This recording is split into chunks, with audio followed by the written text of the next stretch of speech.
Bismillahirrahmanirrahim. Assalamualaikum warahmatullahi wabarakatuh. Waalaikumsalam warahmatullahi wabarakatuh. Alhamdulillahirabbil alamin. Asyhadu alla ilaha illallah wa asyhadu anna Muhammadan abduhu wa rasuluh. Allahumma shalli ala Muhammad wa ala ali Muhammad. Subhanaka la ilma lana illa ma 'allamtana innaka antal alimul hakim. Rabbi shrah li sadri wa yassir li amri wahlul 'uqdatam min lisani yafqahu qawli, amma ba'd. Ibu-ibu sedaya, alhamdulillah kita kepanggihan malih. Mugi-mugi sami sehat sedaya insyaallah nggih. Insyaallah. Sebagaimana kita biasa sampaikan bahwa di antara bekal yang paling utama menika kesehatan. Kalau kita sehat jadi bisa beribadah dengan lancar insyaallah nggih. Maka kalau diberi kesehatan pastikan sehat betul-betul mengantarkan kepada ketaatan kepada Allah Subhanahu wa taala. Sampun ngantos kita diparingi sehat kok malahan namung kudelan tok. Eman-eman nggih. Pokoknya kalau diberi sehat kesempatan untuk ibadah lebih banyak. Karena kalau melihat itu begitu banyak orang-orang yang dulunya sehat, kemudian ketika tidak sehat ingin ke masjid sudah susah. Beberapa di antara jamaah yang dulunya sangat sehat, sekarang ada yang stroke, jadi nggak bisa ke masjid. Sehingga kadang-kadang kalau pas saya datang ke sana itu suka berbesmili itu. Ustaz, saya tuh sebenarnya sudah kangen banget, pengen ngaji gitu, tapi nggak bisa gitu. Adiknya masih aktif nih, adiknya sama-sama tua ya, sama-sama tua, berarti sama-sama tua. Kalau nggak keliru dulu beliau dosen di UNY gitu, dua-duanya itu. Jadi makanya kalau panjenengan diberi sehat, kita diberi sehat, alhamdulillah, betul-betul kita meminta kepada Allah supaya sehat betul-betul mengantarkan kita kepada ketaatan kepada Allah Subhanahu wa taala. Karena sehat itu mahal, sehat itu mahalnya luar biasa. Kemudian nikmat wekdal, ya alhamdulillah. Hari ini cerah, ya alhamdulillah. Kalau hujan lebat mungkin nggak segini yang datang. Tapi ketahuilah, ya, saya sampaikan tentang satu kaidah, ya, bahwa setiap kita mendapatkan kesulitan itu justru kita akan mendapatkan pahala lebih banyak. Ya. Jadi dengan pahami tentang satu kaidah nggih. Ini penting nggih, apalagi sekarang musim hujan nggih. Bahwa agama Islam itu mengatur ngaten, Bapak Ibu sedaya. Nek jenengan ibadah kok luwih angel, leh carane ngerjakke niku luwih gede pahalane. Jenengan tindak terang benderang seperti dengan tindak dalam kondisi hujan lebih besar ketika hujan pahalanya. Paham nggih? Rasulullah menyebutkan makana aktsaru fi'lan kana aktsaru fadlan. Makana aktsaru fi'lan kana aktsaru fadlan. Nopo-nopo ingkang luwih awrat hambatane maka lebih utama di sisi Allah. Makanya saya kalau dijemput pagi jam 3:04, 3:10 itu hujan lebat kayak apa ya? Saya membayangkan yang jemput saya lebih berat. Berarti dia berangkat lebih pagi. Satu waktu saya waktu kalau nggak keliru hari Ahad 2 minggu yang lalu saya pakai sandal itu licin sekali sehingga sampai jatuh saya itu. Jadi saya ceramah dalam kondisi sarungnya itu basah kuyup. Karena saya kepleset 2 kali turun dari mobil itu kepleset gitu. 2 kali. Tapi karena tahu tentang ini, makana aktsaru fi'lan kana aktsaru fadlan.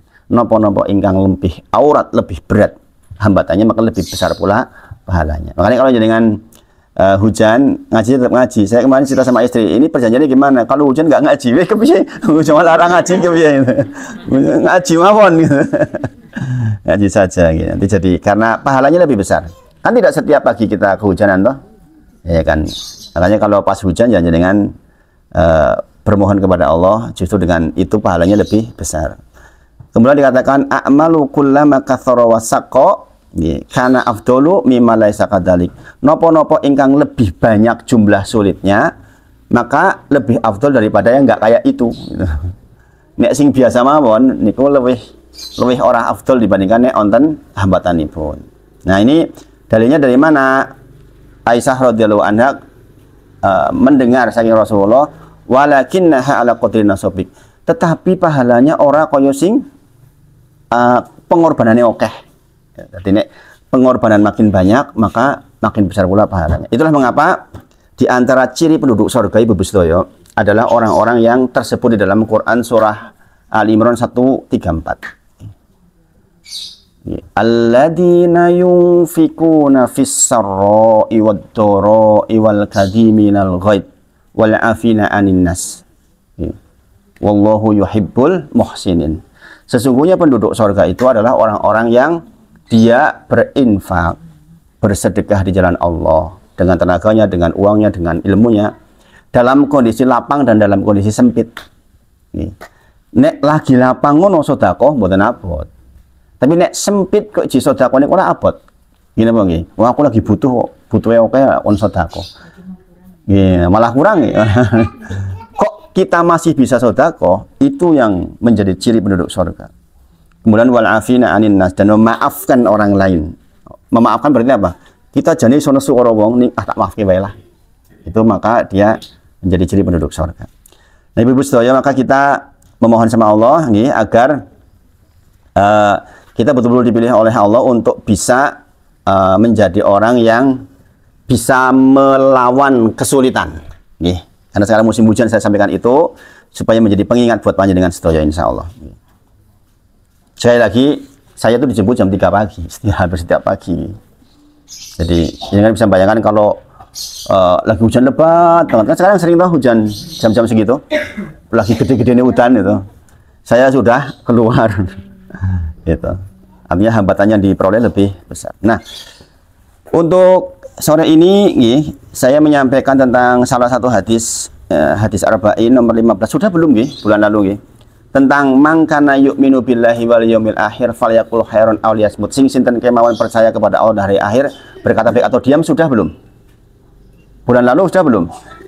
Belum belum. Karena saya kemarin juga diundang malam di sini saya ingin berbeda materinya. Materinya biar berbeda antara yang sore seperti ini dengan yang dalu. Makanya kalau jangan punya waktu, yang dalu juga berangkat harusnya supaya ilmunya lengkap. Karena saya insya Allah sampaikan berbeda dengan yang sore seperti ini. Orangnya beda-beda. Makanya saya sampaikan kalau bisa dalu juga berangkat. Kalau pas ada pengajian, khusus pas ada pengajian berangkat. Itu malam apa Bu? Malam Sabtu Pahing kali. Malam Sabtu Pahing kali sebulan 35 hari sekali Nah, itu diusahakan berangkat. Diusahakan berangkat. Karena materinya berbeda. Baik, saya sampaikan hadis Arba'in nomor 15. Sebenarnya hadis Arba'in itu ada 42 Sering saya sampaikan ke panjenengan bahwa nek wong muslim kok orang ngerti hadis Arba'in yo kebangetan. Jumlahnya 40. Jadi hadis niku jumlahnya kata banget. Teng hadis Bukhari niku enten 7.000 punjul. Dan jenengan dituntut setidaknya sing 40 niki jenengan pernah mireng, pernah paham. Sebab niki termasuk dasar-dasaripun agami. Nah, tidak saya sampaikan sejak 1, 2, 3, tapi saya sampaikan langsung 15 dulu. Karena saya yakin kalau yang 1 sampai 15 mbok menawa jenengan sudah pernah mireng. Karena sering diulang-ulang di beberapa masjid. Nah, yang nomor 15 ini hadisnya ringan insya Allah, tapi manfaatnya sangat besar. Manfaatnya sangat besar. Manfaatnya sangat besar. Nah, sebelum kita melanjutkan ngajinya, saya ingin nyuruh Abdul untuk baca Al-Fatihah dulu. Biar menjadi pengingat buat jenengan.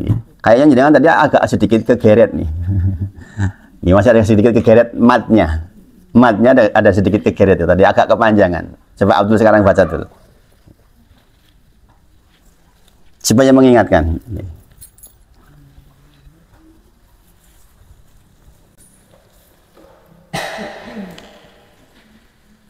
Bagian ada Umi. A'udzu billahi minasy syaithanir rajim. Bismillahirrahmanirrahim. Alhamdulillahi rabbil alamin. Ar-Rahmanir-Rahim. Maliki yaumiddin. Iyyaka na'budu iyyaka nasta'in. Ihdinas siratal mustaqim. Siratal ladzina an'amta 'alaihim ghairil maghdubi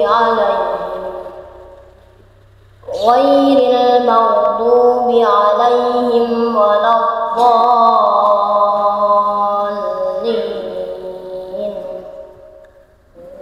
Udah. Untuk mengingatkan mawon nggih, itu tadi jenengan saya dengar masih Bismillahirrahmanirrahim. Nah, itu kekeret itu. Itu dua, bukan satu alif, satu setengah alif. Nih. Jadi diingat-ingat gimatnya, jangan sampai kegeret. Maklum sesepuhan karena nadanya masih ikut yang lama. Makanya dicontohkan ada umi biar jenengan ingat maksudnya. Itu.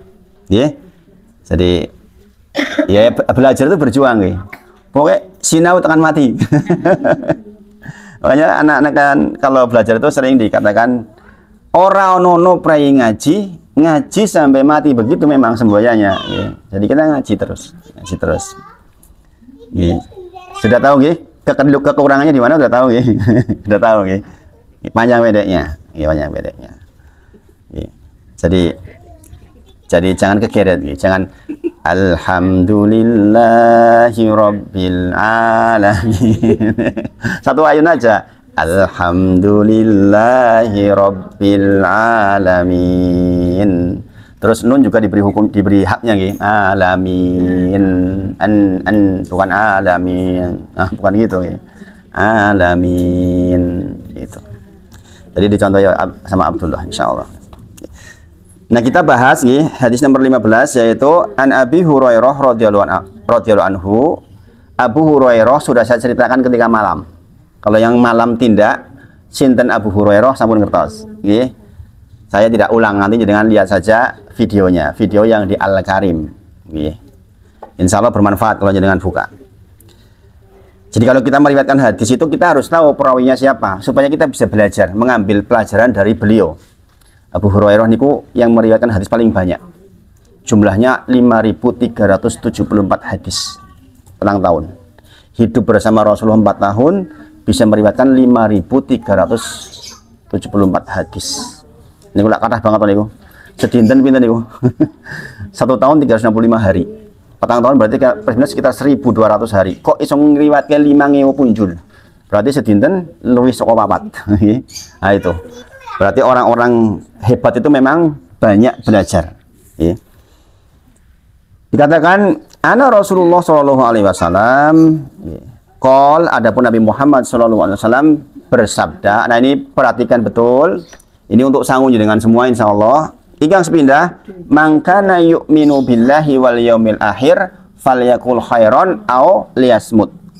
Sing sinten kemawon percados beriman dumateng Gusti Allah lan dinten akhir, maka falyakul khairon aw liyasmut, berkata baik nopo meneng niku.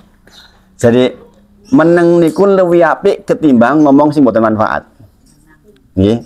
Ngomong manfaat luwih apik ketimbang meneng. Nah, kondo ingkang manfaat niku kedah dengan ilmu. Makanya di bab awal-awal di Sahih Bukhari dikatakan tentang babul ilmu qoblal qouli wal amal. Bab tentang ilmu dulu sebelum kita mengucapkan sesuatu dan bertindak sesuatu. Ojo nganti kita kondok sak durunge ngerti sing tak kondok iki bener apa ora. Ya, jangan kita beribadah kecuali kita tahu ibadah ini udah bener apa belum. Itu. Jadi, ya Ustaz saya sholat aja belum ya kita berusaha. Kalau untuk sholat ya jenengan berusaha untuk betul. Berusaha untuk betul. Nah kan ini disebut sekali lagi babul ilmu qoblal qouli wal bab tentang ilmu dulu sebelum mengucapkan sesuatu dan berbuat sesuatu. Kemudian yang kedua, mangkana yu'minu billahi wal yaumil akhir falyukrim jarahu. Sing sinten kemawon beriman kepada Allah dan hari akhir, maka muliakanlah tetangga. Ini perintah dari Nabi Muhammad SAW. Kemudian terakhir, mangkana yu'minu billahi wal yaumil akhir falyukrim dha'ifahu. sing sinten kemawon percados dumateng Allah dan hari akhir, maka muliakanlah tamu. 3. Jadi hadis ini membahas tentang 3 poin. Ini semuanya terkait dengan akhlak baik. Terkait dengan akhlak baik. Dan akhlak baik itu pahalanya mboten cash. Makanya dikatakan mangkana yu'minu, siapapun yang percaya kepada Allah dan akan ada hari akhir dibangkitkan, maka berbuatlah yang 3 ini. Berbuat yang 3 ini. Nah, kita sekarang bahas yang pertama, tentang kita disuruh berkata baik atau diam. Wah, apalagi ini ibu-ibu kan senangnya ngomong. Tidaklah bertemu 2 orang menjadi nikmat kecuali dengan ghibah. Para ulama menyebut ghibah itu lezat katanya. Jadi kita bertemu nggak ghibah itu katanya kurang lezat, seperti sayur tanpa garam. Ya, makanya kita hati-hati. Padahal ghibah itu berat. Maka di bagian pertama ini jangan perhatikan bahwa Rasulullah menyebut begitu banyak orang masuk neraka jahanam disebabkan karena lisannya, dikarenakan lisannya. Saya ambil satu contoh, kisahnya Abdullah bin Mas'ud radhiyallahu anhu, seorang sahabat. Kalau saya menyebutkan Abdullah bin Mas'ud, jangan nanti cari informasi di rumah. Abdullah bin Mas'ud itu sopo toh? Saya kira gambil tong internet. Oh ini sahabat yang begini. Suatu ketika beliau lagi bertalbiyah. Talbiyah apa sih? Lagi labbaik Allahumma labbaik, lagi berkata baik. Kemudian tiba-tiba dia tuh ngomong sendiri, wahai lisan, ngomong, wahai mulut, ngendika ingkang sae, maka engkau akan memperoleh kebaikan, dan diamlah maka engkau akan selamat sebelum akhirnya menyesal. Begitu, bahasanya begitu. Maka kemudian seorang sahabat yang mendengar, jenengan ki kondo kaya ngono ki kondo jenengan dhewe apa krungu saka Rasulullah. Maka kemudian Abdullah bin Mas'ud menjawab, saya dengar dari Rasulullah, sesungguhnya Rasulullah bersabda, aktsaru khotoya ibni Adam fi lisanihi. Jangan perhatikan ini, ibu-ibu semuanya. Sesungguhnya banyaknya dosa Bani Adam tuh fi lisanihi, teng mulutnya. Yang namanya dosa membunuh itu ada nggak? Ada ya. Enten mboten? Orang membunuh itu ada nggak? Ada nggak orang membunuh orang lain? Ada, tapi kan nggak banyak. Gini apa nggih? Nah, untuk bila orang berzina ada nggak? Ada. Inilah orang oke koyo dosane wong sing ngomong. Itu. Makanya katakan aksaru khotoya ibni Adam fi lisani. Sesungguhnya kebanyakan dosa dari manusia itu dikarenakan karena lisannya. Maka kita hati-hati sekali. Jangan sampai kita terjebak dengan kalimat yang buruk. Itu namanya nikmat bisa berbicara untuk beribadah kepada Allah. Sebagaimana saya sampaikan ke jenengan di bulan lalu, udah belum, saya diajak salah seorang jemaah untuk datang ke seseorang ibu-ibu sudah sekitar 70 sekian tahun, tadinya sehat pedagang buah di daerah Cokromeduk, tapi beliau tinggalnya di daerah Piyungan itu sekarang udah nggak bisa bicara. Jadi ketika saya pandu, Bu, ngendika la ilaha illallah, cuma gini aja gitu, kedip-kedip kok. Tapi saya udah dibekali sama anaknya, Pak Ustadz sekarang sudah nggak bisa bicara lagi ibunya. Jadi ketika saya pandu ya hanya bisa gitu. Mudah merespon. Insya Allah mudah-mudahan itu udah mewakili kalimat istighfar ibu, astagfirullah. Gitu. Nah, jenengan sekarang masih bisa bicara toh? Berkatalah baik.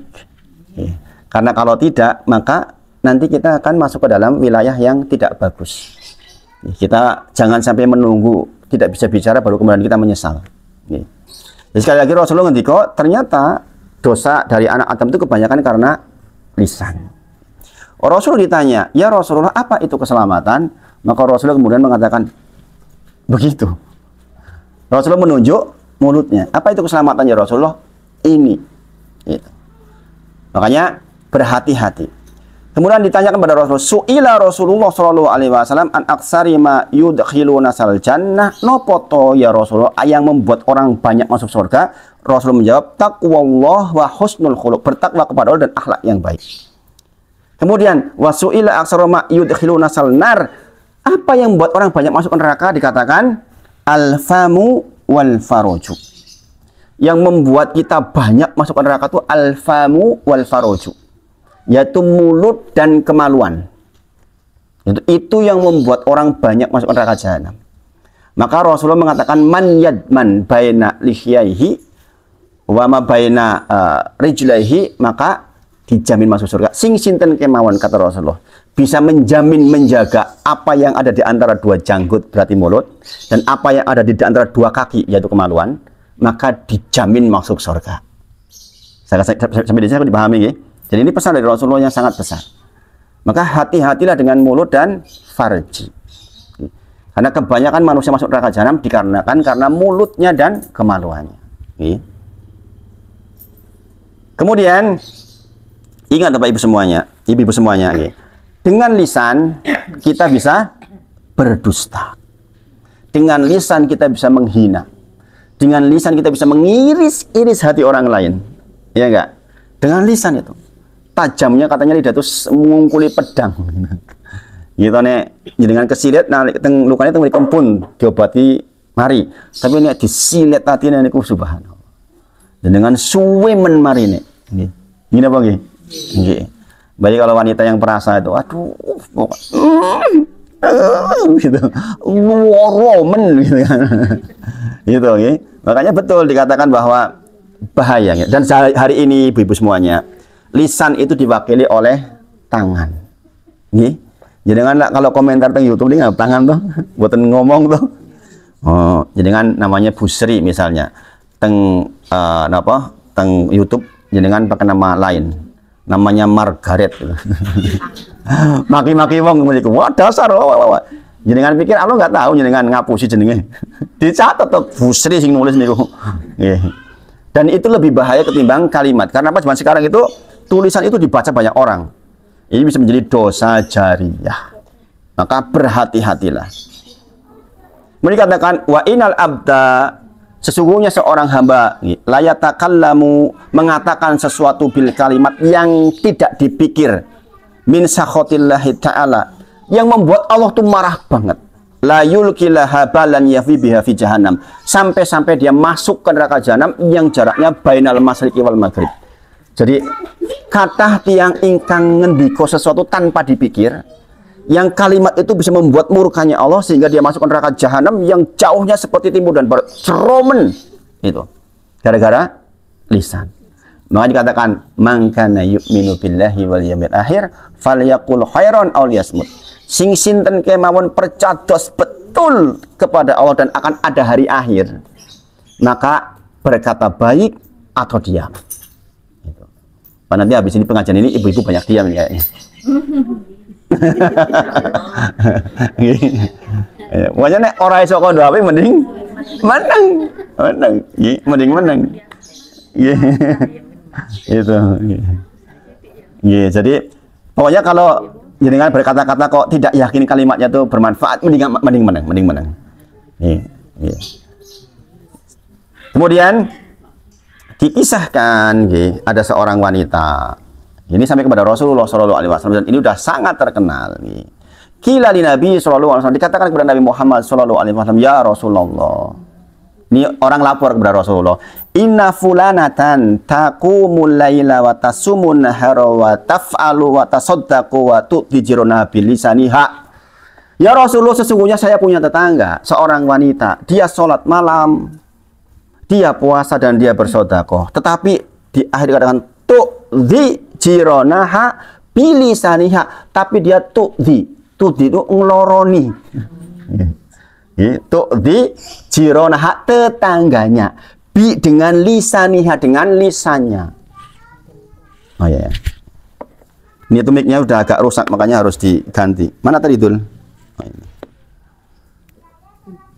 Jadi kalau udah 30 menit itu nanti kata-katanya itu nggak bersambung.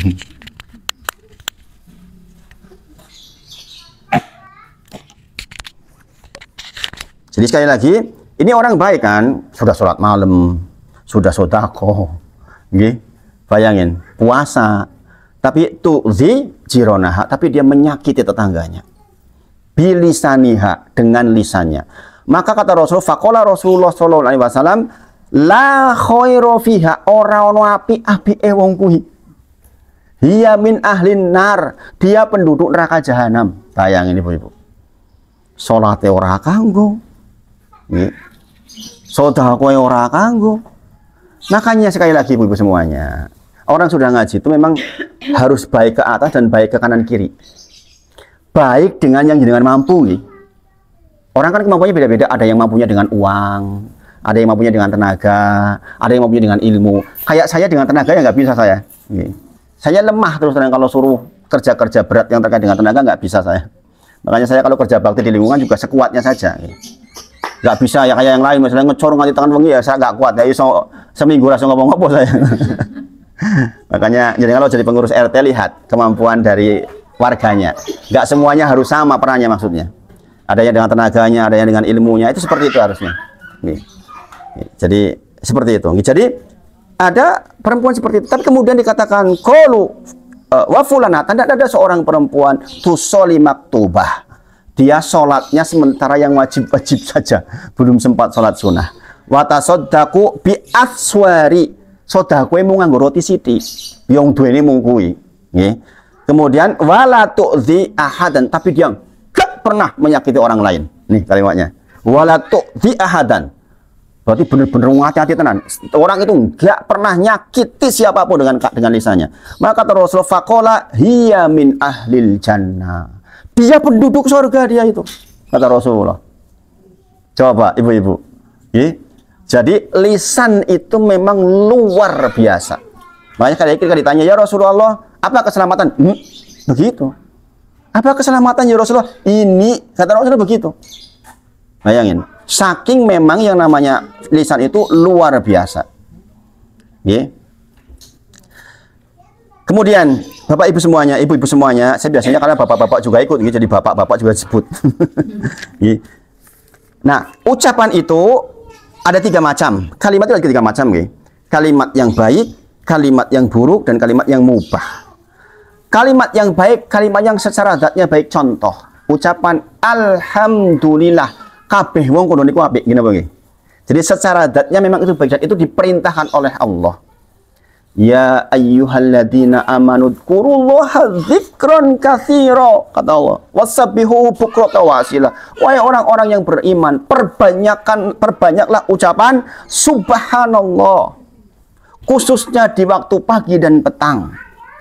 Berarti kalimat subhanallah walhamdulillah la ilaha illallah Allahu akbar itu memang udah bagus ucapan itu.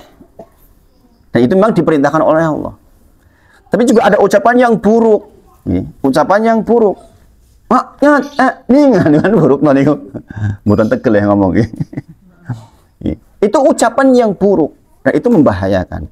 Kemudian ada ucapan yang mubah. Mubah itu boleh menjadi baik bergantung kepada niat. Contoh, oh ki mejone apik banget ya Bu, itu mubah. Itu hukumnya mubah itu. Kuwi anune barangmu apik mentu kuning ndi, itu mubah. Jenengan akan berpahala jika niatnya baik. Tidak berpahala jika niatnya hanya sekedar ucapan biasa. Jadi kita pilah dan pilih kalimat yang kita keluarkan. Nah, tetapi Bapak Ibu semuanya, kapan kita ragu-ragu terhadap sebuah kalimat, jangan diperucuti. Nek jenengan arep kondo kok orangnya ragu-ragu, jangan dikeluarin. Mendingan ditelan aja. Kalau ragu-ragu, udah gak usah aja. Nah ini perintah dari agama.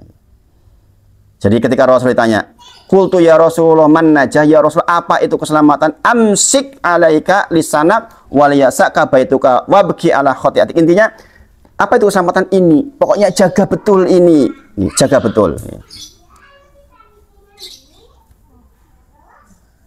Nah ini hadis ini menunjukkan bahwa betapa pentingnya kita menjaga lisan. Banyak nyamuk ibu ini. Memang sekarang lagi musim ini. Oke, serangan nyamuk itu luar biasa. Nah kemudian diingatkan bahwa tergelincirnya lisan itu sama persis dengan tergelincirnya farji. Maka keselamatan itu alfamu wal faroju. Jadi mohon maaf ibu-ibu, ini saya cerita biar jenengan paham. Orang sampai terjerumus kepada perzinahan itu karena apa? Karena syahwat. Iya enggak? Karena dia bersahwat atas sesuatu. Ketahuilah, para ulama menyebut sesungguhnya mengucapkan sesuatu juga syahwat. Pengen cerita kayak ini kok nak syahwat. Ini orang tak cerita kayak pengen tak tahu kayak gitu loh. Itu kan bersyahwat. Jangan ketemu orang.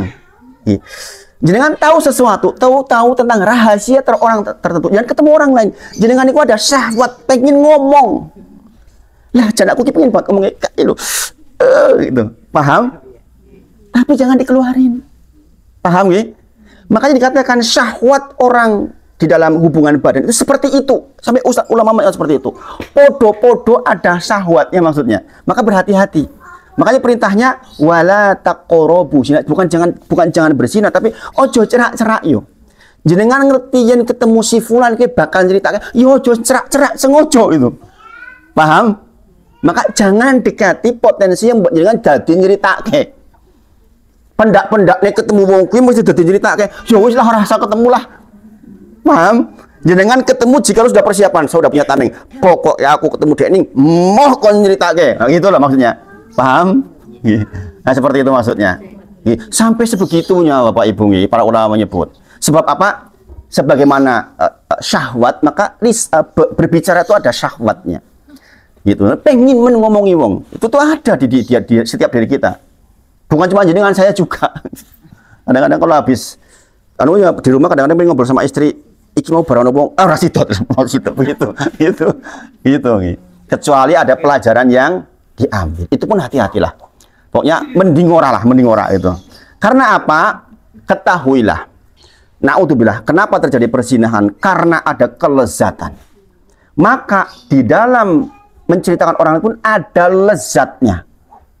Menceritakan berarti itu ada lezatnya, ibu-ibu semuanya. Secara tobi, secara asal, kita tuh lezat ketika bercerita. Makanya produk TV paling laku juga acara menceritakan orang lain. Iya toh? Gosip dan yang semisal itu mesti laris nih kok. Sebab lezat jenengan tuh merasakan lezat. Nah, itu maka kita sudah tahu, udah ngaji toh. Jenengan sekarang kalau mau seperti itu mikir lagi, ini nih kelezatan yang tidak boleh. Karena Allah perintahkan falyaqul khairan aw liyasmut. Kemudian jadi jenengan perlu tahu nih, ibu-ibu semuanya. Sesungguhnya anggota badan kita ini seluruhnya. Sebenarnya anggota badan kita seluruhnya, mata semuanya itu sebenarnya tiap pagi itu protes sebenarnya ke mulut kita sebenarnya. Para ulama menyebut apabila manusia menjelang pagi maka semua anggota badannya sesungguhnya mengatakan kepada lisannya, wahai lisan bertakwalah kepada Allah. Wahai lisan hari ini bertakwa kepada Allah yo. Ojo kono sing ora, sebab nopo? Sebab lisan itu penterjemah hati. Gini apa nggih? Jenengan ngomong sesuatu kan karena ada di hati. Ya enggak? Jenengan agak kesel mikir ke apa? Di hati kita, ya kan? Maka bergantung akan menjadi dosa dan tidak bergantung. Kalau ini dikeluarin jadi dosa, kalau enggak dikeluarin enggak. Makanya besok ketika jenengan dihisap, mulut tuh dikunci. Sing ngomong tangan. Ayo kok, ayo ben kita kunci, gantian. Maka anggota badan itu mengatakan tolong lisan bertakwalah, ojo kono sing ngawur yo.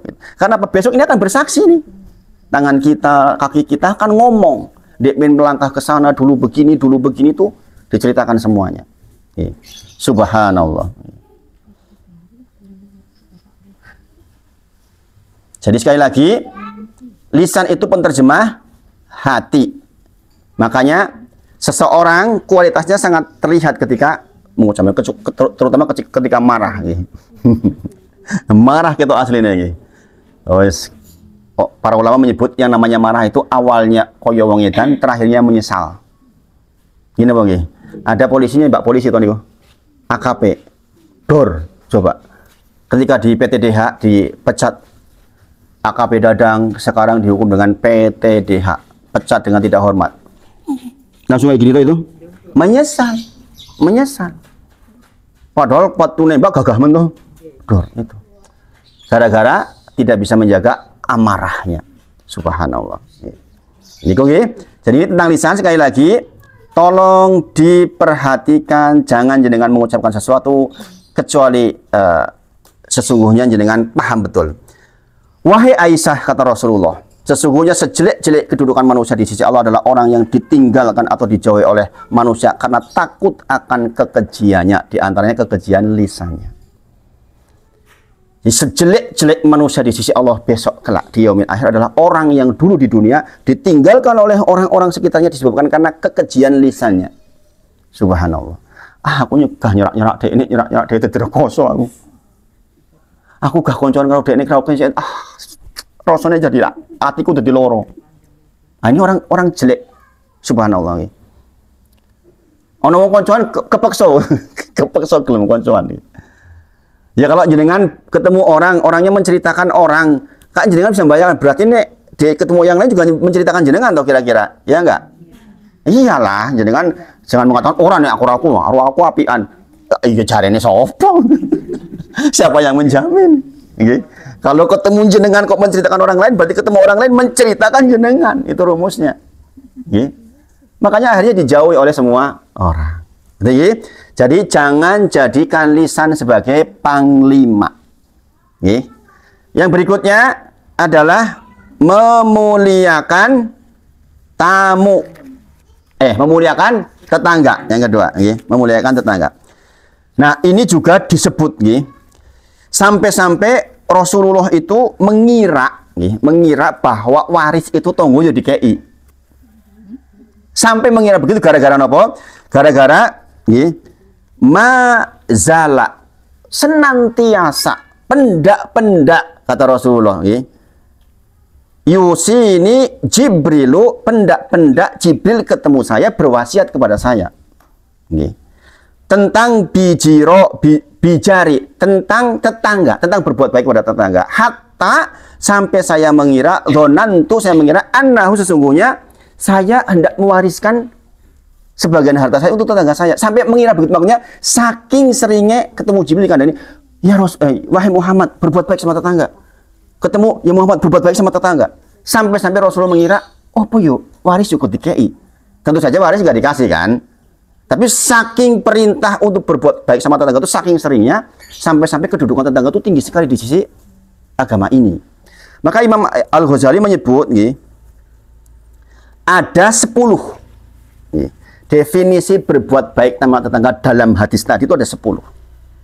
Secara garis besar ada 2. Secara garis besar. Apa maksudnya fal yukrim jarohu, memuliakan tetangga? 1, berbuat baik kepadanya. Yang kedua, tidak berbuat buruk kepadanya. Garis besarnya 2 nih, nggih. Tadi perintahnya Rasulullah itu, nek ditonggo jenengan berbuat baik sama dia. Jangan berbuat buruk sama dia. 2. Sakit boten orang gawe api sekali gawe elek sakit boten? Sakit mawon. Ngapii nganteri makanan tapi satu waktu juga menjatuhkan. Itu misalnya kan bisa saja seperti itu. Maka dikatakan berbuat baik sama tetangga adalah jenengan berbuat baik dengan dia dan sekaligus jangan berbuat buruk sama dia. Nah, kemudian para ulama menyebut ada 10 hal yang perlu dilakukan terkait dengan hadis yang dimaksud. Yang pertama yaitu jenengan memulai salam. Jadi udah harus menjadi budaya di sini, ibu-ibu semuanya. Kepanggih, assalamualaikum. Begitu memang. Ini perintah. Wa khairuhuma yabda'u bisalam. Sing paling apik di antara kedua orang yang bertemu adalah yang memulai salam. Disi-disian nggak bisa salam. Assalamualaikum. Aku disi, ibu malahan dengan disi. Ya dijawab dulu. Assalamualaikum salam gitu. Pokoknya disi-disian memberikan salam. Dan itu adalah hak seorang muslim atas muslim yang lain. Hakul muslim alal muslim situn. Hak seorang muslim dari muslim yang lain ada 6. Yang pertama diantaranya adalah memberikan salam. Jadi dengan tetangga memberikan keselamatan. Assalamualaikum. Semoga keselamatan untukmu. Ini artinya nih. Bayangin. Daripada selamat pagi. Sing selamat pagi nih. Jenengan selamat tepura. Selamat sore. Sorenya sing selamat. Jenengan bu selamat tepura. Ya kan? Assalamualaikum. Semoga keselamatan untukmu. Yang kedua, dikatakan berbuat baik dengan tetangga adalah menjenguk ketika sakit. Saya kira ibu-ibu sudah biasa. Dan ini juga hak muslim. Kemudian yang ketiga, layat jikalau meninggal. Makanya layat itu ada pahalanya. Jika dengan nyolat dapat 1 kirot. Kalau nganter, ya laki-laki terutama yang laki-laki nganter maka dapat 2 kirot. Perempuan boleh nggak nganter? Boleh sampai di pinggiran saja. Tidak perlu sampai masuk ke kuburan kalau ibu-ibu. Karena ibu-ibu ada perintah khusus, karena ibu-ibu itu mudah hatinya mudah terniuh. Nanti malah kuburan ini kan masalah, yes. Kuburan tangi kabeh piye. Yang nomor 4 mengucapkan selamat atas kebahagiaan tetangga kita. Niki penting nggih. Ojo tunggone tuku mobil jenengan sing semaput. Seharusnya yang terjadi tonggone seneng jenengan temu ucapan selamat, dan ini obat ibu-ibu. Jenengan perlu tahu kenapa ini disebut di dalam kitab. Memberikan selamat ke tetangga yang bahagia itu obat buat jenengan supaya jenengan enggak loro ati. Nggih.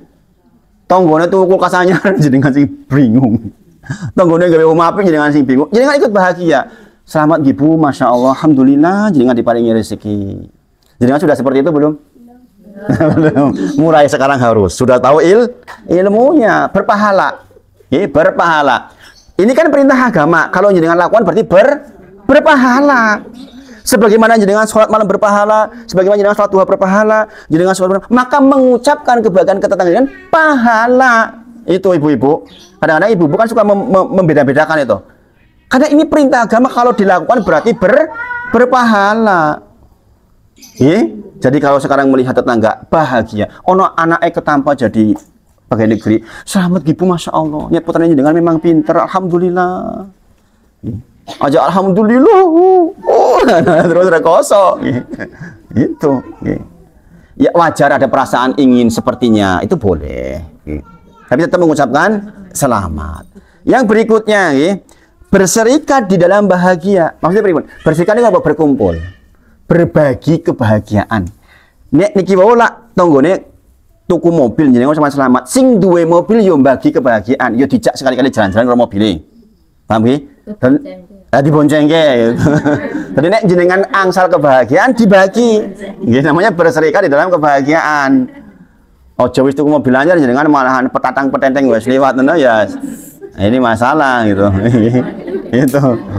Duwe omah apik men gitu nggih. Ya diundang tetangga-tetangganya untuk makan-makan sekali waktu, jangan punya rezeki diundang. Masya Allah. Masya Allah nggih. Saged praktek mboten? Saged lah, ini satu grup kok ini. Nek ora iso ya kebangetan lah. Insyaallah nggih. Jadi berserikat di dalam kebahagiaan. Yang nomor 6, meminta maaf. Ini penting loh ini.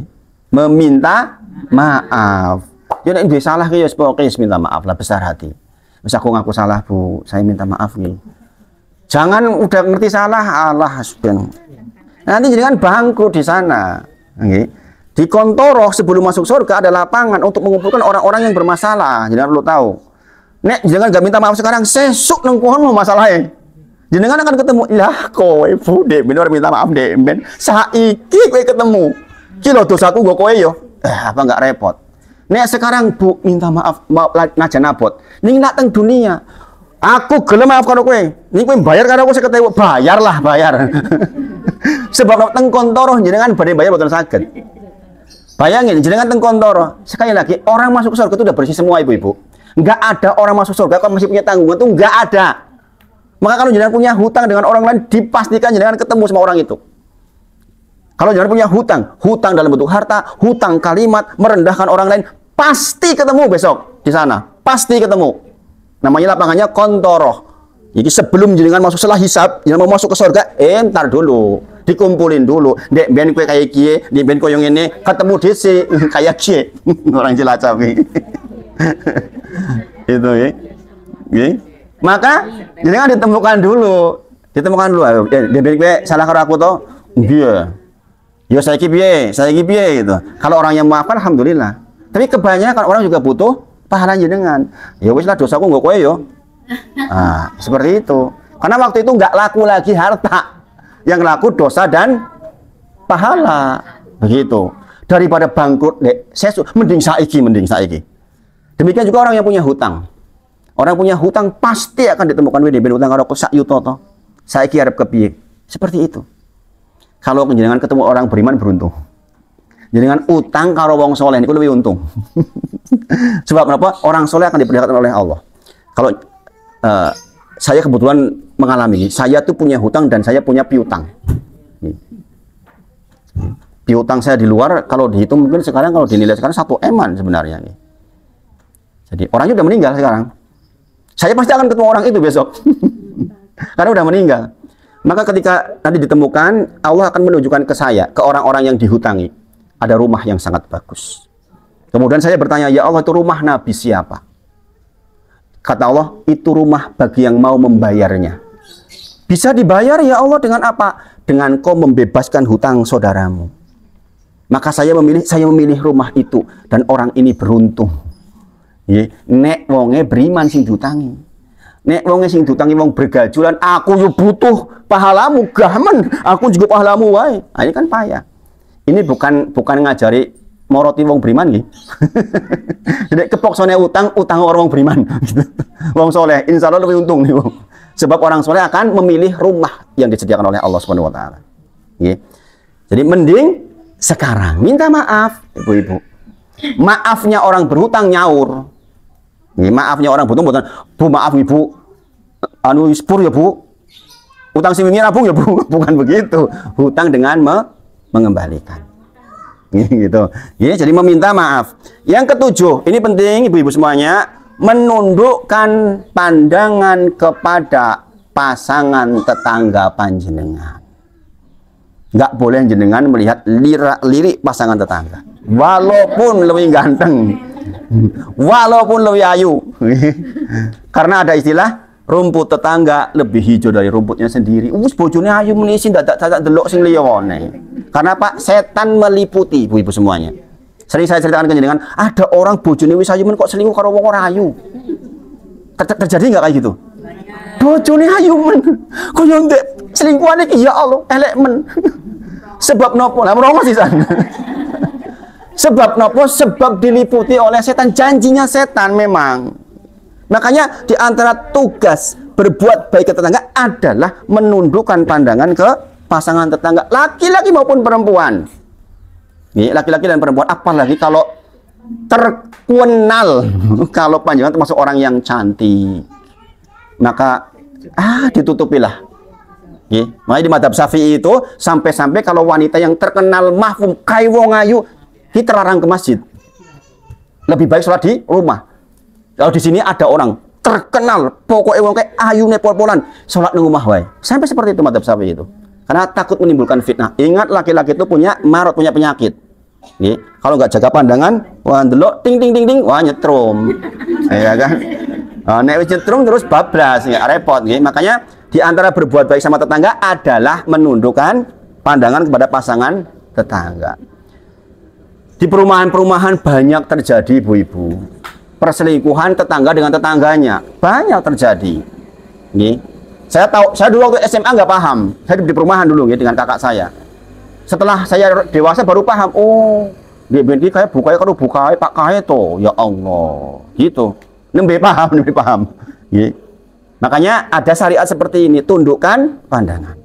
Kemudian yang kedelapan, ini penting, menjaga rumah tetangga ketika tetangga pergi. Itu termasuk yang tersebut dalam kitab. Jangan tahu ya, perumahan Pandan Asri itu dulu ada orang ketagih apa itu? PAM banyak sekali. Gara-gara pas tinggal keluar kota, PAM-nya bocor, nggak ada yang tahu. Coba kalau ada yang tahu kan ditutup stop krannya. Ya kan? Saya pernah ibu-ibu semuanya di sini dalu jam 1 istri ke belakang musim terang benderang air ternyata instalasinya putus di belakang jam 1 wengi tas kedah pripun kula niku. Saya ke belakang pakai plastik nggak bisa, pakai karet nggak bisa, mau menghubungi siapa jam segitu, saya nggak punya alat-alatnya. Jadi saya yang tetangga kula niku Mas Ringgi itu udah jam berapa ya, jam mungkin udah subuh lah. Akhirnya bulan depan tagihan PAM-nya jadi banyak karena yang mau curus banter pol-polan jam segitu lah banter ini kok. Kebayang nggak kalau itu stop krannya rusak itu, stop kran depan itu rusak. Alhamdulillah Mas Pri, dengan saudaranya Mas Pri, Mas Bapak Ebilal itu yang betulin itu. Ada kalimat yang menakjubkan dari beliau ini. Saya melihat ya orang ngaji itu memang ada peningkatan ilmu. Beliau mengatakan gini. Saya bilang, Mas, saya kudu ngenteni piro? Jawaban beliau, Pak Wahid, saya itu udah nunggu-nunggu kesempatan saya bisa berbuat baik apa dengan jenengan. Iya, ini kesempatan buat saya, gitu tuh. Saya merinding dengarnya, Masya Allah. Kalimatnya seperti itu. Saya itu udah lama, Pak Wahid, pengen buat perbuatan jenengan itu apa ya, gitu. Kejadian itu dia gunakan betul itu, sehingga stop kerannya sekarang jadi bagus. Itu Masya Allah. Ini Masya Allah, gitu. Jadi berbuat baik sama tetangga itu seperti itu. Jangan sampai lagi musim hujan koyo ngene tetanggane ngepen jenengan pas di rumah kudanan yo ben wae. Kudanan yo ben. Nah, ini masalah. Nggih. Jangan nggih. Saya pernah nggih, saya keluar kota, saya ditelepon Mas Dadang. Nggih, Mas Dadang. Pak Wahid itu kan jenengan rumahnya belakang itu kok melongo. Buka pintunya. Jenengan lagi kemana? Saya ke Cilacap ya, Pak. Ditutupin. Nah, itu kan berbuat baik dengan tetangga. Dan seharusnya seperti ini perintah. Berarti kalau jenengan melakukan itu berpahala itu. Berpahala besar. Sebagaimana jenengan sudah dapat pahala, maka berbuat baik sama tetangga juga dapat pahala. Kemudian yang berikutnya, ini penting, lemah lembut dengan anak tetangga. Akeh wong todo gelut goro-goro rumangsa anake dikasari. Ngene apa nggih? Oh, kaya lho wingi Pak Wajan kasar banget. Nah, ini kan jadi masalah. Maka kerukunan antar tetangga diantaranya adalah berbuat lemah lembut dengan anak tetangga. Ini penting. Saya punya kebiasaan kalau saya kemarin sekarang masjid sering ke belakang gitu, ke At-Taqwa. Ada anak kecil-kecil, ada namanya Mas Baim. Kalau dia datang saya pegang kepalanya. Sunnah gitu. Kita pegang kepalanya doain barokallah, barokallah. Nah seperti itu. Ya berbuat lembut dengan banyak cara, dengan kalimat, dengan kayak ya opo dan sebagainya lah. Gitu. Intinya berbuat lembut dengan tetangga itu menjadi perintah syariat. Kemudian yang nomor 10, ajarkan ilmu agama dan ilmu dunia. Saya kasih contoh satu kisah menakjubkan. Kemarin beliau orangnya ke sini. Nah, apa yang ingin saya ceritakan terkait dengan ini? Beliau itu punya teman SMP, bangkrut usahanya. Anaknya salah satu konglomerat Jogja, tapi bangkrut ketika kemarin COVID, punya percetakan besar. Kemudian diajari oleh Bu Eko itu dari mulai membuka camilan sampai jadi sekarang punya cabang 3 di Condong Catur, gede-gede. Bayangkan. Ada orang yang berbuat baik seperti itu. Nih, jadi orang tidak akan berkurang rezekinya disebabkan karena seperti itu. Masya Allah. Masya Allah. Dan memang beliau ngaji sudah lama. Ngaji dengan saya sudah 8 tahun. Ngaji dengan saya sudah 8 tahun. Makanya kadang-kadang nggak ada apa-apa aja, kadang-kadang itu. Kayak gitu.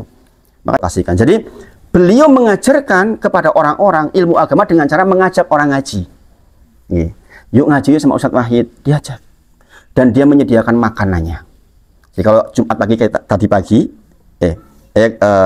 Jumat pagi kemarin pagi itu dia gelar gini di masjid ada sekitar plus minus 30 orang lah. Dia sering kasih makanannya dan makanannya enak, Masya Allah. Orang yang termasuk orang yang gak eman-eman di dalam berbuat baik. Makanya Masya Allah usahanya juga lancar. Itu karyawannya ada 12. Kebetulan yang buat baju juga saya, buat baju-baju untuk karyawannya itu. Jadi baju batiknya itu yang buat saya itu. Masya Allah. Pak Eko dan Bu Eko, Masya Allah. Nah ini 10 poin terkait dengan value cream berbuat baik sama tetangga. Terakhir, berbuat baik kepada tamu, value cream du'ifahu. Tamu ada 2 macam, ibu-ibu, bapak-bapak, bapak ibu-ibu semuanya. Tamu jauh dan tamu dekat. Jenengan itu tiang Jogja. Saya kadang berpikir, ya Allah, seandainya saya orang yang diberi kemampuan, saya tuh pengen banget punya tempat untuk istirahat orang-orang yang datang ke sini. Bukan sebagai homestay. Tapi benar-benar, kan Jogja tuh sering ya, ada orang dari Cilacap mau daftarkan anaknya kuliah. Mau ini, mau itu, mau ini, mau itu, banyak lah. Kalau jenengan punya tempat, lu kayak buah yang punya tempat seperti ini, yang datang, diservis, diberi makan. Dan namanya berbuat baik dengan tamu itu maksudnya gini, Bu. Menggantikan kenyamanan yang hilang. Orang safar itu yang hilang nyamannya apa? Tidurnya jadi nggak nyaman, makan jadi nggak nyaman, kan gitu. Maka kalau jenengan mampu menggantikan itu pahalanya besarnya, Masya Allah. Jadi mari kita balapan dalam hal kebaikan seperti itu. Balapan. Saya sebenarnya sudah lama merencanakan akan dibelikan satu tempat sama teman, sampai kebetulan sampai sekarang qadarullah dananya masih ketahan sama temannya gitu. Itu bayangkan ada orang seperti itu, maksudnya ada orang mengatakan, Hid belum punya rumah, tak cariin rumah ya, kamu cari tanah deh, nanti aku yang bayar. Ada yang kayak gitu, ibu-ibu. Ada orang kayak gitu itu, Masya Allah. Makanya kita sudah ngaji lama, ibu-ibu semuanya. Harus kebaikan kita kepada Allah seimbang dengan kebaikan kepada kanan kiri. Apalagi sebagian kita mungkin gak akan 10 tahun lagi di dunia. Coba jenengan pikirkan. Jenengan kalau udah 60, 15 tahun itu oke men. Iya enggak?